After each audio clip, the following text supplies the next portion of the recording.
রাজধানীর শাহবাগে জুলাই মঞ্চের আয়োজনে অনুষ্ঠিত হয়েছে বাংলাদেশ সুরক্ষা সমাবেশ। সমাবেশের প্রধান দাবিগুলোর মধ্যে রয়েছে জাতীয় পার্টি নিষিদ্ধ এবং ওসমান হাদি হত্যার বিচার নিশ্চিত করা। সমাবেশে অংশ নিয়ে বক্তারা অভিযোগ করেন, জুলাই আন্দোলনের আদর্শ থেকে সরে গিয়ে কিছু উপদেষ্টা এখন ক্ষমতা ভাগাভাগিতে ব্যস্ত। তাদের বক্তব্য, জুলাই যোদ্ধারা জীবন বাজি রেখে রাজপথে নামলেও সেই আত্মত্যাগের চেতনা আজ উপেক্ষিত। আওয়ামী লীগকে ফ্যাসিস্ট বানানোর অন্যতম কুশল হবে জাতীয় পার্টি। আওয়ামী লীগের আদালতে বিচার হলে জাতীয় পার্টি বিচার ছাড়া বাংলাদেশে নির্বাচন করবে কিভাবে? এই অন্তর্বর্তীকালীন সরকারে তাকে অনেক উপদেষ্টা জাতীয় পার্টিকে নির্বাচনে অংশগ্রহণ করতে সহযোগিতা করছে।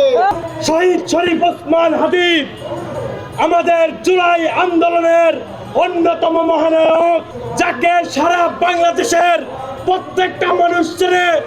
তাকে কিভাবে প্রকাশ্য দিবালোকে গুলি করে হত্যা করা হয়েছে, সেই হত্যার আমরা বিচার পাই নাই।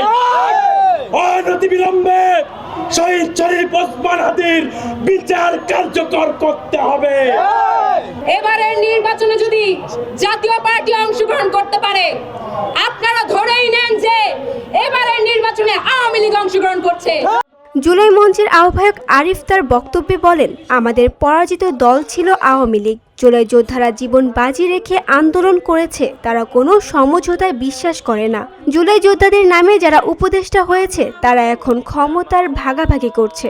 যদি জুলাইয়ের চেতনা থাকতো তাহলে তারা জাতীয় পার্টি সহ নির্বাচনে যেত না।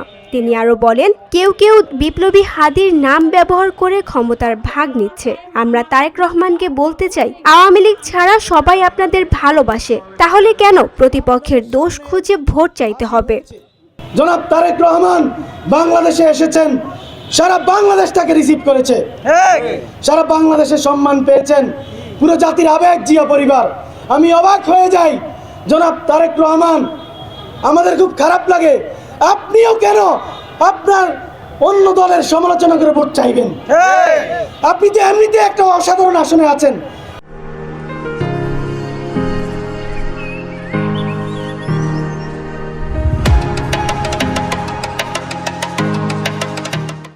এ সময় এনসিপির প্রতি আহ্বান জানিয়ে তিনি বলেন, আপনারা সংবাদ সম্মেলন করে আমাদের সঙ্গে একমত হন।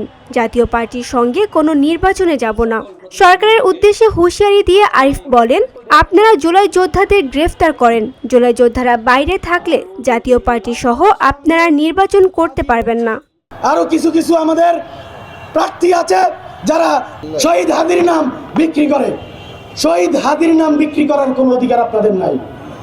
আপনারা জাতীয় পার্টিকে নিয়ে যখন ইলেকশনে যাচ্ছেন, শহীদ হাদির নাম বিক্রি করার কোনো অধিকার আপনাদেরকে দিচ্ছে না। কথা পরিষ্কার।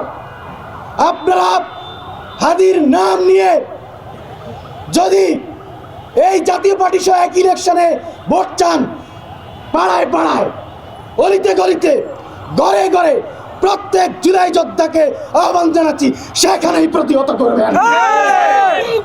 সমাবেশ চলাকালে শাহবাগ এলাকায় বিভিন্ন স্লোগানে মুখর হয়ে ওঠে পরিবেশ। জাতীয় পার্টি নিষিদ্ধ ও ওসমান হাদি হত্যার বিচারের দাবিতে উত্তাল হয়ে ওঠে সমাবেশ স্থল। তানজু হাবিবা, ভিওডি বাংলা, ঢাকা।